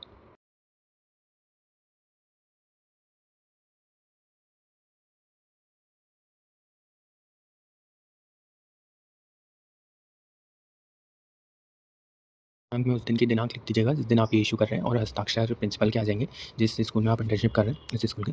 तो इस प्रमाण पत्र के बारे में प्रमाणित किया जाता है कि श्रीमान कुमारी, यहाँ पे बच्चे का नाम आ जाएगा, पुत्र पुत्री उनके पिता का नाम आ जाएगा जिनकी वो बच्चे हैं। और चलिए आगे चलते हैं।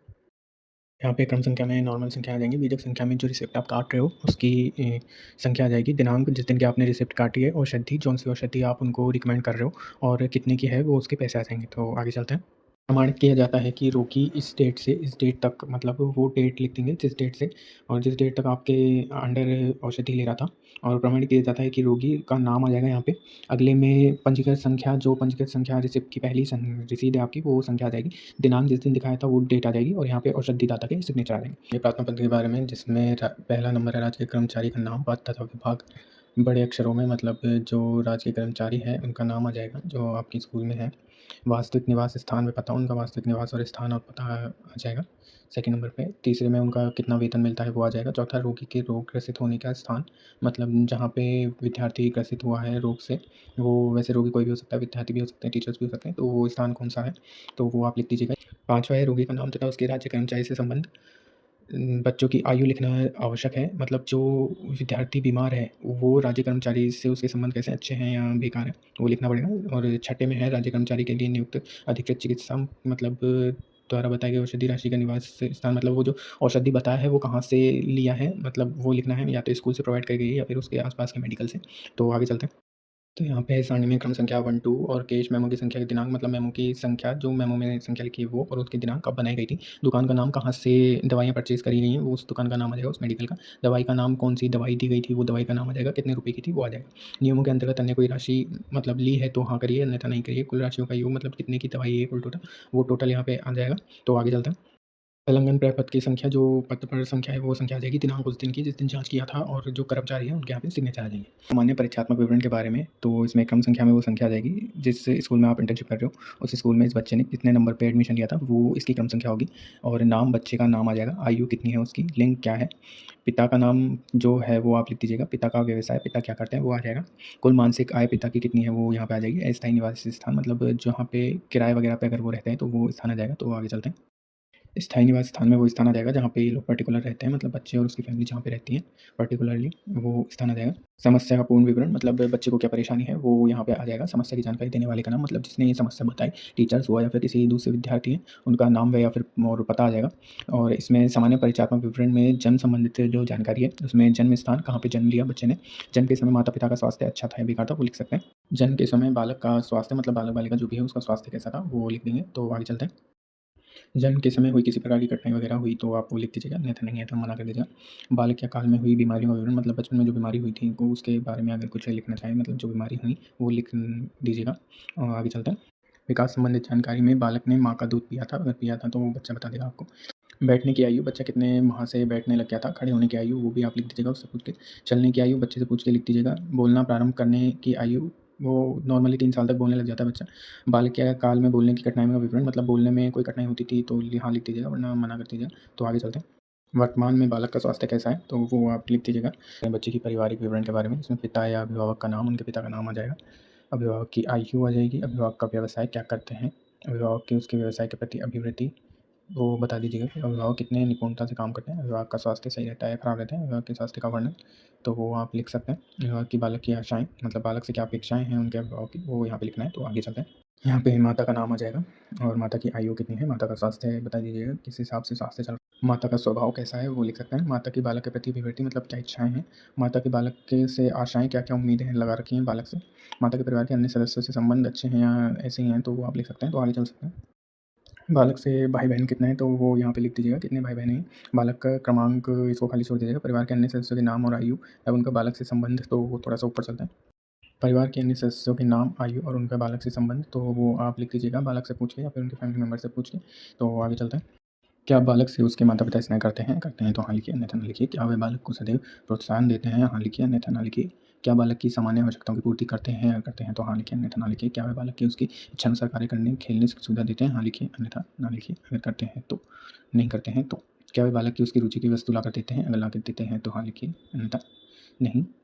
क्या बालक को अपने साथ मनोरंजन हेतु ले जाते हैं? ले जाते हैं तो हाँ लिखिए, अन्यथा ना लिखिए। क्या वे बालक के मन में भय बनाए रखने के लिए शारीरिक दंड देते हैं? अगर देते हैं तो हाँ लिखिए, अन्यथा ना लिखिए। आर्थिक स्थिति कैसी है परिवार की?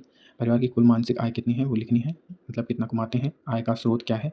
क्या परिवार का स्वयं का अपना घर है तो हाँ लिखिए, अन्यथा ना लिखिए। तो आगे चलते हैं। क्या परिवार के सब सदस्यों के लिए आय पर्याप्त है? अगर पर्याप्त है तो हाँ लिखिए, अन्यथा ना लिखिए। 5वां है क्या परिवार के सब सदस्यों का सामान्य आवश्यकताओं की पूर्ति हो जाती है? अगर हो जाती है तो हाँ लिखिए, अन्यथा ना लिखिए। क्या परिवार को मनोरंजन की सुविधाएँ हैं, प्राप्त हैं? अगर हैं तो हाँ लिखिए, अन्यथा ना लिखिए। क्या परिवार के संबंध पड़ोसियों से अच्छे हैं? अगर पड़ोसी से अच्छे हैं तो हाँ लिखिए, अन्यथा ना लिखिएगा। क्या परिवार के आय पड़ोस में वातावरण कैसा है? अच्छा है तो अच्छा लिखिए, बुरा है तो बुरा लिखिए। पड़ोसी किस व्यवसाय के हैं मतलब पड़ोसी क्या काम करते हैं तो वो लिख दीजिएगा। परिवार की स्थिति समाज में कैसी है तो वो आप यहाँ पे लिख दीजिएगा, अच्छी है तो अच्छी लिखिए, बुरी है तो बुरी लिखिए। विद्यालय विवरण तो आगे चलते हैं थोड़ा-सा। विद्यालय में प्रथम प्रवेश के समय की आयु मतलब विद्यालय का नाम आ जाएगा यहाँ पे, तो बचपन स्कूल में पढ़ता था विद्यालय इसमें तो। और प्रवेश दिनांक मतलब वो लिखना है मतलब पहले कौन से स्कूल में पढ़ता था, फिर कब उसने छुट्टी ली, क्या कौन-कौन सी क्लास पढ़ी और दूसरे में उससे आगे वाली क्लास और तीसरे में अब जो वर्तमान में है वो लिख दिया जाएगा। हालाँकि शैक्षणिक प्रगति के पिछले 3 वर्षों का परिणाम, इसमें परीक्षा का वर्ग मतलब किस सन में कौन-सी परीक्षाएँ हुईं और विषय और अंक परसेंट में लिख देंगे और बालक की रुचि का विषय कौन-सा है वो लिख देंगे। पाठ्य सामग्री क्रियाओं में नाम जिसमें बालक सक्रिय भाग लेता है मतलब कौन से प्रतियोगिता वगैरह में बालक भाग लेता है। तो आगे चलते हैं। पसंद के खेलों के नाम मतलब कौन-कौन से खेल पसंद है वो लिख देंगे। बालक का अध्यापकों से संबंध कैसा है वो लिख देंगे। बालक का अपने सहपाठियों से संबंध कैसा है वो लिख देंगे। विद्यालय का स्तर कैसा अच्छा है बुरा है वो हम लिख सकते हैं ऑब्ज़र्व करके। समार्जन का विवरण में पहला पॉइंट है क्या बालक चंचल प्रवृत्ति का है तो हाँ करिए, अन्यथा ना करिए। दूसरा पॉइंट है क्या बालक शांत प्रकृति का है? अगर है तो हाँ करिए, अन्यथा ना करिए। क्या बालक उदास रहता है? अगर उदास रहता है तो हाँ करिए, अन्यथा ना करिए। क्या बालक शीघ्र क्रोधित हो जाता है? तो आप हाँ कर सकते हो उसके स्वभाव के आधार पर। क्या बालक भयभीत रहता है? अगर भयभीत रहता है तो हाँ करिए, अन्यथा ना करिए। तो आगे चलते हैं। फिर छठा पॉइंट है, क्या बालक शीघ्र उत्तेजित हो जाता है? अगर हो जाता है तो हाँ करिए, अन्यथा ना करिए। सातवां है, क्या बालक अधिक संवेदनशील है? अगर संवेदनशील है तो हाँ करिए, अन्यथा ना करिए। आठवां है, क्या बालक जिम्मेदारी के काम से घबराता है? अगर घबराता है तो हाँ करिए, अन्यथा ना करिए। क्या बालक प्रत्येक कार्य में शीघ्रता करता है? अगर शीघ्रता करता है तो हाँ करिए, अन्यथा ना करिए। तो आगे चलते हैं। क्या बालक का हठी स्वभाव है? हमारा 10वां है, तो अगर हठी स्वभाव है तो हाँ करिए, अन्यथा ना करिए। 11वां है, क्या बालक में बदला लेने की भावना तीव्र है? अगर है तो हाँ करिए, अन्यथा ना करिए। 12वां है, क्या बालक छोटों को कमज़ोर को सताता है? अगर सताता है तो हाँ करिए, अन्यथा ना करिए। क्या बालक में सामग्री को नष्ट करने की मनोवृत्ति है? अगर मनोवृत्ति है तो हाँ करिए, अन्यथा ना करिए। क्या बालक सदा दुःख में डूबा रहता है? अगर डूबा रहता है तो हाँ करिए, अन्यथा ना करिए। 15वां, बालक घर से अधिक समय तक बाहर रहता है? अगर रहता है तो हाँ करिए, अन्यथा ना करिए। 16 है, क्या बालक आज्ञाकारी है? अगर आज्ञाकारी है तो हाँ करिए, अन्यथा ना करिए। 17वां है, बालक लोगों से बात करने में हकलाता है? अगर हकलाता हो तो हाँ करिए, अन्यथा ना करिए। क्या बालक आवश्यकता पड़ने पर चीज़ें मानने में शर्माता है? अगर हाँ करिए, अन्यथा ना करिए अगर शर्माता हो तो। क्या बालक एकांत प्रिय है? अगर एकांत प्रिय है तो हाँ करिए, अन्यथा ना करिए। तो आगे चलते हैं। क्या बालक अपने परिवार में अपने आप को दुखी मानता है? अगर दुखी मानता है तो हाँ करिए, अन्यथा ना करिए। क्या बालक को अपने अभिभावकों से पूर्ण स्नेह मिलता है? अगर स्नेह मिलता है तो हाँ करिए, अन्यथा ना करिए। क्या बालक से उसके भाई-बहन स्नेह करते हैं? अगर स्नेह करते हैं तो हाँ करिए, अन्यथा ना करिए। क्या बालक अपने मित्रों के साथ बाहर खेलने जाता है? अगर खेलने जाता है तो हाँ करिए, अन्यथा ना करिए। 24 है, क्या बालक का विद्यालय में सम्मान है? अगर सम्मान है तो हाँ करिए, अन्यथा ना करिए। 25 है, क्या बालक को उसके शिक्षक चाहते हैं? अगर चाहते हैं तो हाँ करिए, अन्यथा ना करिए। क्या बालक शीघ्र नए लोगों से मित्रता कर लेता है? अगर मित्रता कर लेता है तो हाँ करिए, अन्यथा ना करिए। क्या बालक नवीन स्थान में भी प्रसन्नता का अनुभव करता है? अगर करता है तो हाँ करिए, अन्यथा ना करिए। बालक आवश्यक के समय क्या करता है? खेलता है, पढ़ता है, क्या करता है? तो वो आप लिख सकते हैं। 29 में, बालक प्राय किस प्रकार की पुस्तकें पढ़ना पसंद करता है? अगर वो किस विषय में उसकी रुचि है वो आप लिख सकते हैं। तो आगे चलते हैं। फिर 30वां है, बालक की रुचि हॉबी क्या है? तो आप लिख सकते हैं कोई सा भी खेल। 31वां है, बालक के घनिष्ठ मित्रों से संबंधित विस्तृत जानकारी बताइए। तो आप उस हिसाब से बता सकते हैं। बालक के व्यक्तिगत गुण के बारे में, जिसमें योग्यता में पहली योग्यता है बौद्धिक योग्यता। मनोवैज्ञानिक परीक्षण का नाम चमन सर, और परिणाम वो बताएँगे। तो इसमें बौद्धिक योग्यता अच्छी है तो अच्छी लिखिए, और बुरी है तो बुरी लिखिए। अभिनवता सही है या अच्छी है वो लिखनी है। परिणाम अच्छी है तो अच्छी लिखिए, खराब है तो खराब लिखिए। अभिनय शैक्षिक सही है तो सही लिखिए, गलत है तो गलत लिखिए। अच्छी है तो परिणाम आप उस हिसाब से लिख सकते हैं।